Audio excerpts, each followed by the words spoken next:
Coming up on The World Today, President Donald Trump threatens to send in the military to quell growing civil unrest in the United States.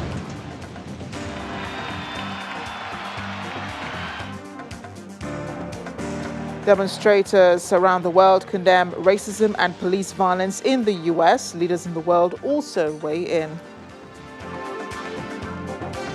And in this current pandemic, the number of deaths in Mexico passed 10,000 as lockdown restrictions are eased.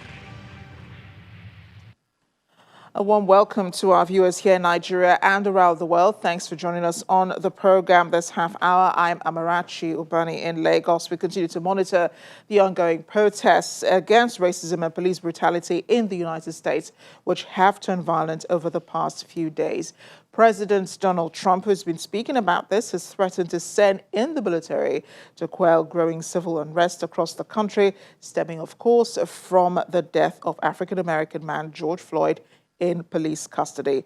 The president says if cities and states fail to control the protests and defend their residents, he will deploy the army and quickly solve the problem for them.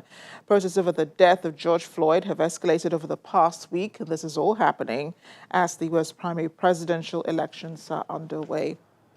We'll have more on this later, but a number of politicians in the United States have reacted to the president's handling of the protests and his reaction to the current situation in the country.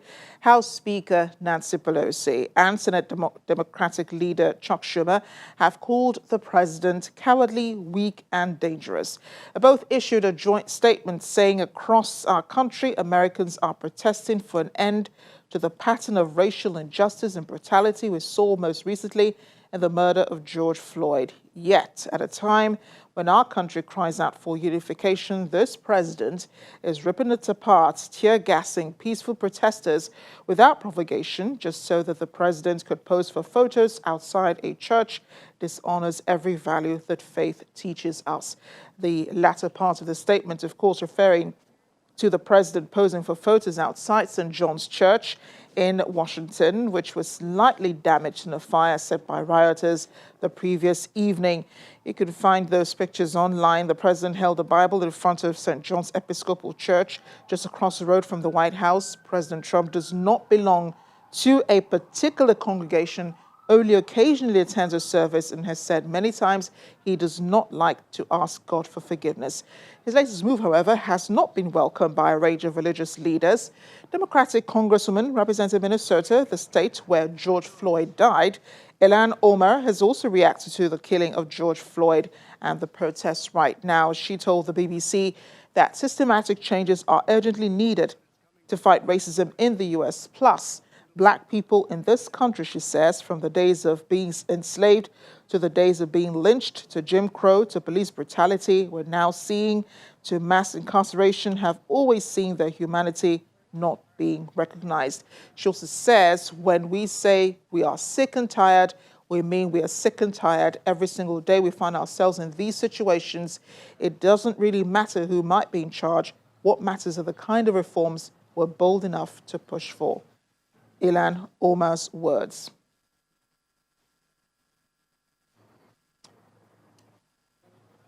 In the meantime, former U.S. President Barack Obama has also reacted, saying the process over George Floyd's death could be a real turning point in the fight for police reform. In a short essay on Medium, the former president says the demonstrations represent a genuine and legitimate frustration over a decades-long failure to reform police practices and the broader criminal justice system in the United States. He even hailed peaceful protesters, saying they deserve our respect and support, but condemned the small minority of folks who resorted to violence. He said people did not have to choose between protest and politics. They have to do both.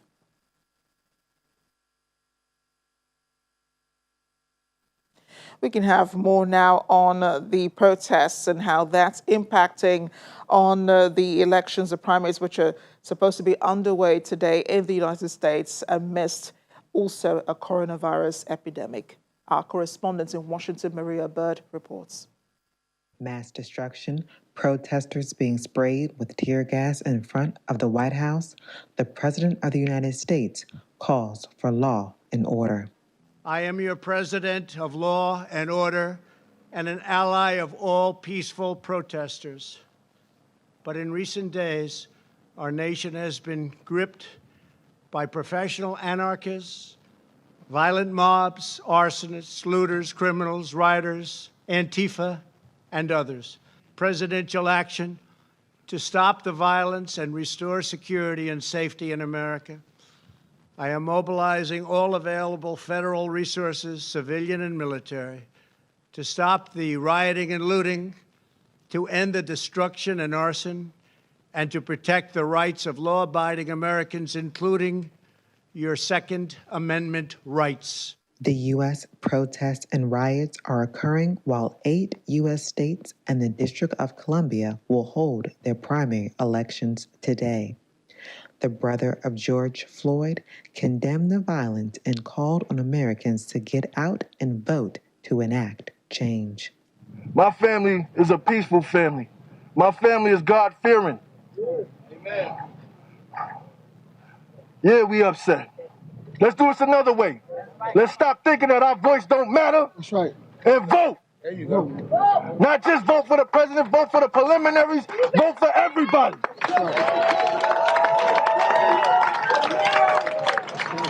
Educate yourself. Educate yourself. Don't wait for somebody else to tell you who's who. Educate yourself and know who you're voting for. And that's how we gonna hit them. Because it's a lot of us.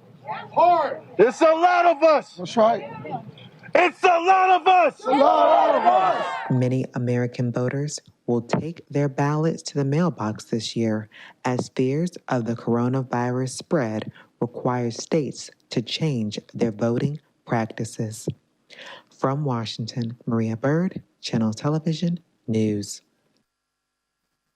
Let's bring in U.S. and international affairs analyst Calvin Dark, who joins us from Washington. Mr. Dark, thank you for making time for us today. What comes to mind when you see the way the protests are playing out and when you take in what leaders, especially in the U.S., are saying about it? Well, one of the things I just want to underscore is, especially here in D.C. and as well as in other metropolitan areas, it's very serious and kind of surreal. Last night, in fact, one of my neighbors, less than a block from my house, there happened to be a group of protesters who were out after the curfew, and he welcomed them in because the police were ready to arrest them, and they had to stay there until 6 o'clock this morning.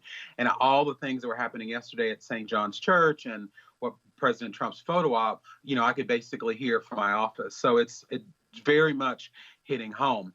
I think one of the contrasts we're seeing is that now President Trump has drawn an unfortunate line in the sand where this has turned not from seeing how we can improve the systemic racism that we're facing here in this country, especially with police departments, but now it's about law and order and militarization and division. Fortunately, there have been a lot of state governors, Democrat and Republican, who have been more sensible in their speech. And then Democratic nominee Joe Biden was also very, I think, sensible, measured, and what we need in this time to bring people together, not to separate us or scare us. Yeah, indeed. And those processes have also gone on. They're going on around the world, places where people are calling for justice and calling for an end to racism in the United States. But there are also continuous protests, continuous calls for protesters to remain peaceful. This sudden twist in the protests of police and protesters facing off on a regular basis. Unfortunately, there has been more police violence even during this protest. What can really be said or done now to douse the tension, to bring things back to normal, to help, calm everybody's nerves? Well, I think the main thing that we need from our leaders on the national level, but also on the local level, is some kind of dialogue or some kind of proof that people can believe in, that there are at least reforms that we will start to study and implement. This isn't going to change overnight, no matter the will of be it President Barack Obama, President Trump, or Biden, or whoever. But I think if the protesters have a real sense that this isn't like all of the times it's happened before, then I think real change can happen. But until then, we're going to have these confrontations that frankly only exacerbate the feelings between a lot of communities, particularly communities of color, and the police departments in their communities. Just a quick question, Calvin. Have you ever seen anything like this before? Nationwide protests, even going international? Not in at the this US? level, and especially it coming after or during the corona pandemic. Just seeing the synchronization almost of the anger of people literally from the East and West Coast shows just how systemic this problem is. That while this particular case with George Floyd was in Minneapolis, that this is something that people live in big cities, small cities, in every state in this country. Indeed. And this is all taking place during the coronavirus, as you rightly pointed, but it's also taking place amidst, a primary is taking place today. 8 states and Washington, D.C., Indiana and Rhode Island have expanded their vote by mail options amid safety concerns about people voting in person. How much of an impact will the current national issue then have on the polls? Well, I think that fortunately for the national race, there's already the presumptive nominee, Joe Biden. So that's really not going to have much of an effect. There are a lot of local races that unfortunately may be affected because people may be able not to get out to vote. But I think the most important thing we can learn today when we see the voter turnout is how this will happen in November. And when we maybe face the second wave of the pandemic, how will people vote by mail? Will that increase participation or decrease it? Will that increase participation among some groups and take it away from others? So I think the biggest takeaway from today's voting is it's a window to see how November is going to be. Indeed, all eyes on November.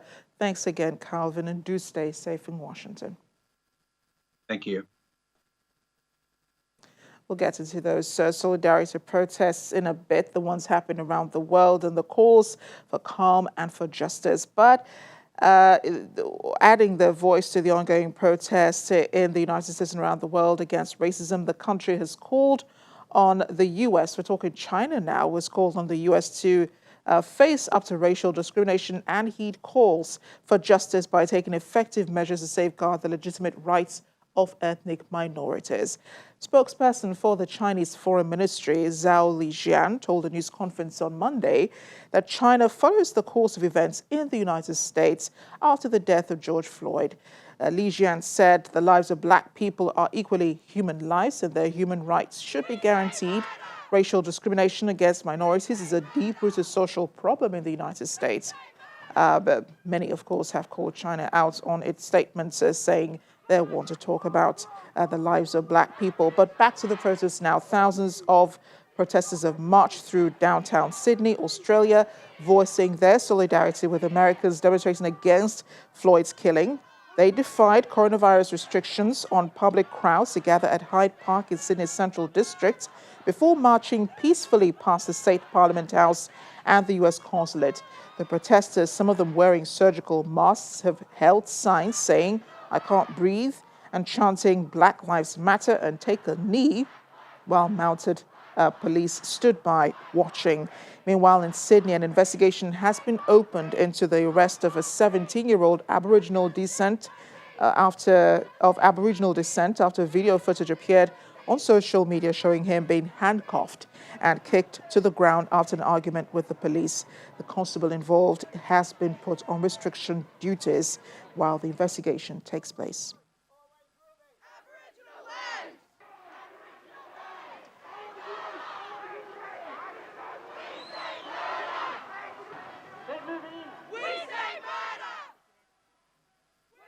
We'll have more on those solidarity protests after the break.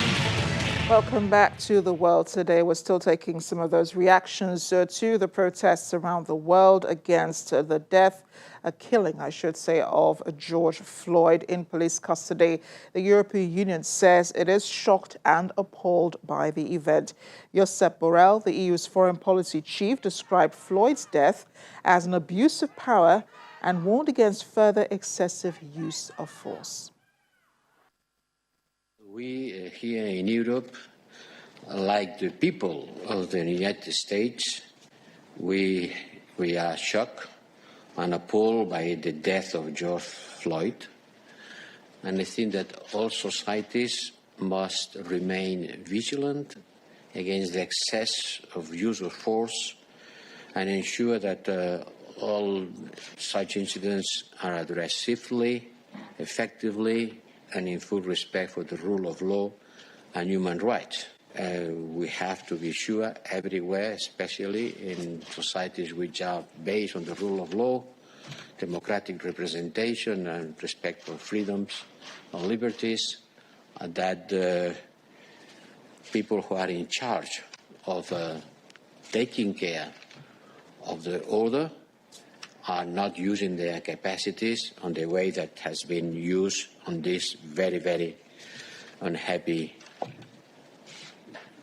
death of George Floyd. This is an abuse of power, and this has to be denounced, it has to be combated in the States and everywhere. We support the right to peaceful protest, and also we condemn violence and racism of any kind, and for sure we call for a de-escalation of tensions.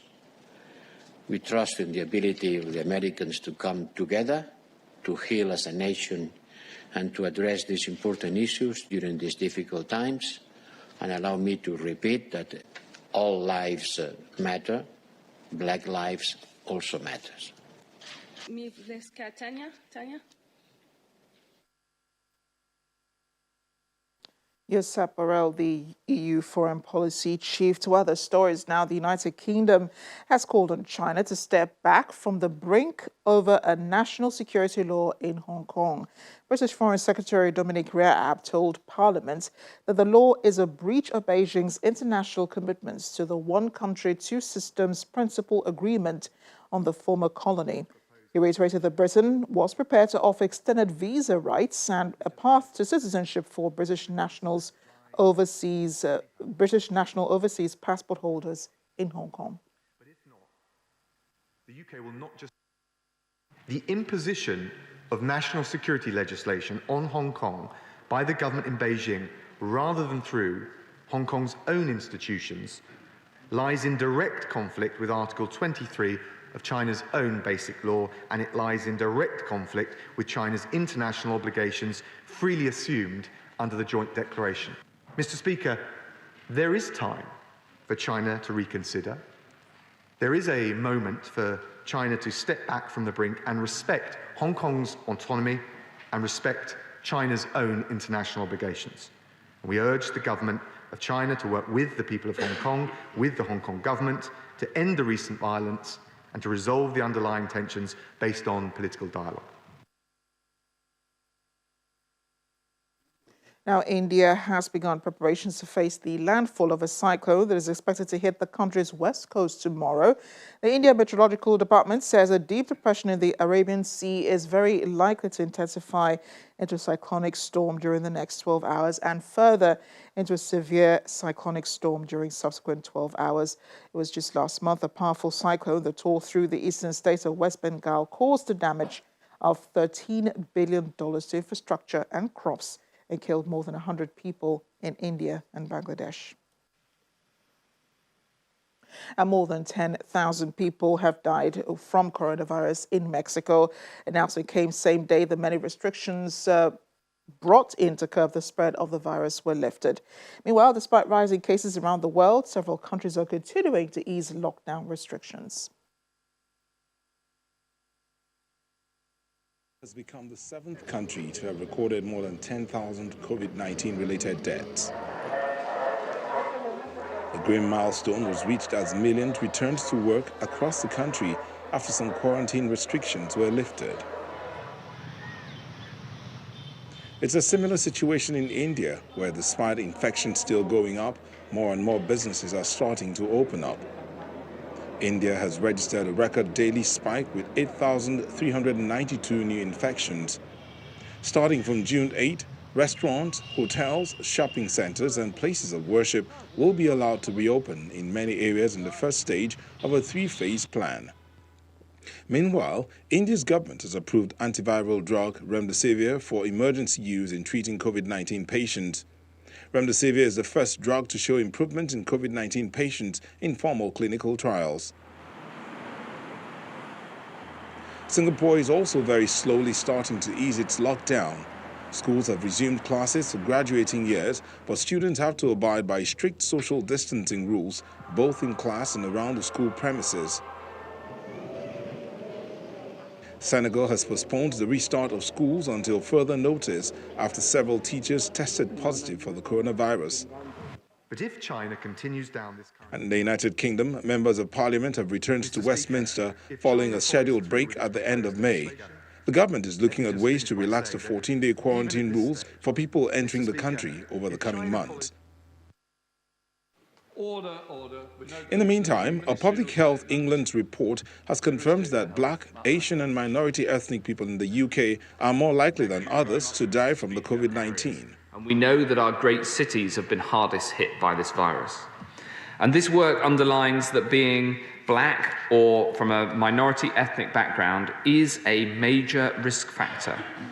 This racial disparity holds even after accounting for the effect of age, deprivation, region and sex. And finally, al fresco lunch breaks are back as Paris cafes and restaurants reopen their outdoor seating with the further easing of lockdown measures. The French government has allowed cafes and restaurants to open outdoor terraces, lifted travel curbs within France, and permitted sunbathing on beaches. Finally, as lockdown restrictions ease around the world, social distancing has become the new normal. Grigor Liup, a Romanian shoemaker, has come up with an idea of a long-nosed leather shoe, long-nosed leather shoes to help keep people apart and respect the rules of social distancing. There they are. They come in a European size 75. Liup said that if two people wearing his size 75 shoes faced each other, there would be almost 1.5 meter distance between them. He also sells ready-made shoes. His shop, which he opened in 2001, relies heavily on custom orders from theatres and opera houses across the country, as well as traditional folk dance ensembles. Încet, încet se naște pantoful pentru distanțarea socială.